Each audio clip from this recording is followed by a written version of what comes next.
So you've just finished watching Lord of War and you want to know more about the arms trade. At least that's how I'd like to imagine how most of you got to this video. That movie was great, let's be real. Do you remember at the end of the film when Nick Cage and Ethan Hawke sat across from each other and Nick Cage said something along the lines of, "Your boss ships more in a day than I do in a year." Scary, huh? That was profound for me. As much as that movie was about the illicit trade in arms, it touched upon how prolific the trade in conventional arms is throughout the world. In fact, that movie pushed me to go get my PhD in international relations with a focus on the arms trade.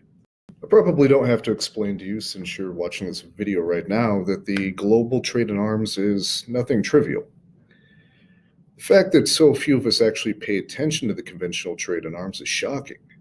For example, in 2019, it was estimated that $22 billion worth of arms were transferred around the globe. How did we get here? To answer that question, it's helpful to look back into the past. Oh, and by the way, of that $22 billion, $9 billion worth of arms were exported from the US alone. We are by far the largest producer and largest exporter of arms in the world. We are the Smitty, Werben, Jaegerman, Jensen of the arms trade. We are number one. But the trade in arms is not all bad. In fact, most international relations scholars and politicians see the arms trade as a useful political tool. As Andrew Pierre once said in his seminal book, The Global Politics of Arms Sales, arms transfers are foreign policy writ large. We trade arms to strengthen alliances and even coerce other states to protect our strategic interests. Plus, it's financially lucrative as well, and keeps hundreds of thousands of people employed in the US alone. But we aren't the only ones on the block. France, Russia, and China all use arms sales as a political and financial tool.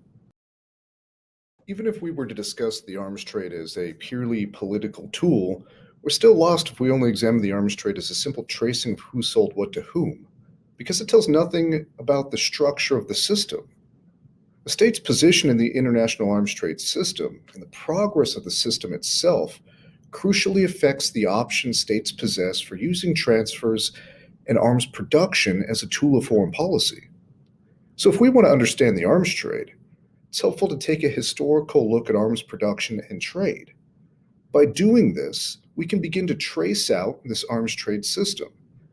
After all, if we want to know why we are here, we have to know where we have come from.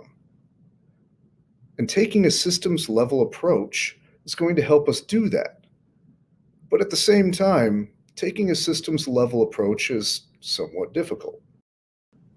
Part of the reason why the arms trade and arms production is difficult for many to understand, including me, is because it lies at the intersection of three distinct academic disciplines: economics, which dives into the cost of producing and exporting a gun; military history, which dives into how we use those guns; and international relations, which asks why we use those guns. So to understand the arms trade, what drives it, and how it has evolved, you have to become a jack of all three of these academic disciplines. Needless to say, I'll be introducing you to the concepts found in all three disciplines to help us understand the arms production and trade system. So I realize I've been talking about this arms trade and production system without actually explaining what the system is. Well, pay attention. It means that we have to take a systems level approach when reviewing arms production and trade. It means thinking about the trade as not a one-time exchange of goods between two states like France selling India planes, but instead thinking of exchanging arms as a function of a more giant machine. It seeks explanations for international phenomena, i.e., arms production and trade, by considering the nature or structure of the global political system by using the international state system as a unit of analysis.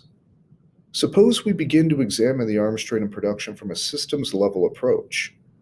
In that case, we can identify the primary producers, primary buyers, and how technology was diffused throughout the system. Importantly, by taking a systems level approach, it's easier to see that the arms production and trade system has evolved over time. Now, I know in the previous slide, where I was trying to explain taking the systems level approach, I only differentiated the state between producers and buyers. That's probably a tad bit too simplistic. Not all buyers and producers are created equal, are they? Both the US and China produce and export a great deal of arms, but China is not the same as the US, right? It helps to imagine a ladder of arms production separated by tiers of production. The first tier is where the US is at. We are self sufficient in production and innovate to stay ahead of the technological curve. The second tier producer makes niche arms, which have been adapted to their specific needs. Tier 2 producers are not fully self sufficient and will need to rely on some imports to meet their military needs. Think of Israel. They make their own tank, but not their own plane. The third tier producer is not self sufficient and can usually only reproduce arms designed by somebody else. Think of India licensed producing Russian planes. Lastly, we have the buyers who have no production and have to rely solely on imports. Now that we have that out of the way, let's go back to the system and explain how it changes over time. If there was no evolution to the arms trade system, we would still all be using bows and arrows. There would be no change in the main producers within the system itself. So obviously the system has changed, but the question is, what caused it to change? Innovation and technological diffusion are catalysts for large systemic change in the arms trade system. Think of it like yeast in bread making. The system doesn't evolve without it, the structure doesn't change, and nothing happens. But introduce innovation and diffusion, and everything comes to life and begins to develop. States rise and fall on the arms production ladder. A tier 1 producer one day could be relegated to a tier 3 producer the next. But obviously, those changes usually don't happen overnight. Major innovations in military technology have always been the primary drivers of change in the arms trade system. Think about it. Before World War II, Russia wasn't a leading producer of arms in the world. However, the advent of the tank and its use in warfare changed the landscape of the arms trade system. The T-34 tank revolutionized armored warfare, not just for the Russians, but for the world. Soon, all great power states looked to produce tanks and other motorized implements of war, sparking off what some would call a mobility revolution. This huge technological change occurred quickly and had massive effects on the arms trade system.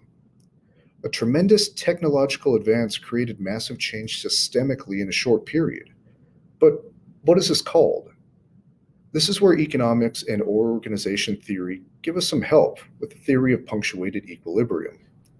The theory posits that most social systems exist in an extended period of stasis, which may be punctuated by sudden shifts leading to radical change. The arms trade system can be characterized in the same way. Now we just have to identify what those radical shifts were. Luckily for us, military historians have already identified 4 distinct military technical revolutions. The first military revolution is going to be the gunpowder revolution, which, you probably guessed it, is when gunpowder and the implements of war that used gunpowder were produced and fielded on a massive scale for the first time. The second is the Industrial Revolution, sometimes referred to as the Steam and Steel Revolution. At this point, the scale of weaponry takes a giant leap. Now foundries and lathes could produce guns at a scale never seen before. Rifled artillery, ironclad ships, and other inventions stemming from this revolution would rain havoc on the world in World War I. Next is the Mobility Revolution. It's named after the military implements that would change tactics on the battlefield, namely aircraft and motorized vehicles, like tanks and trucks that could shift military capability at a moment's notice. And lastly, we have the Nuclear Revolution, which refers to the invention of atomic weapons. This is the revolution that we're currently in. But we could be on the precipice of a new revolution with the advent of cyber warfare and autonomously driven vehicles. But more on that later. By identifying major military technical revolutions, we can begin to outline the history of the arms trade and production system. and get an idea of where we have come from and where we might be heading. In part two, I will take our systems level approach and review the gunpowder revolution to identify the primary producers, patterns of trade, and how diffusion of technology took place. Oh, and I will also shed light on why arms production in the state are so intertwined.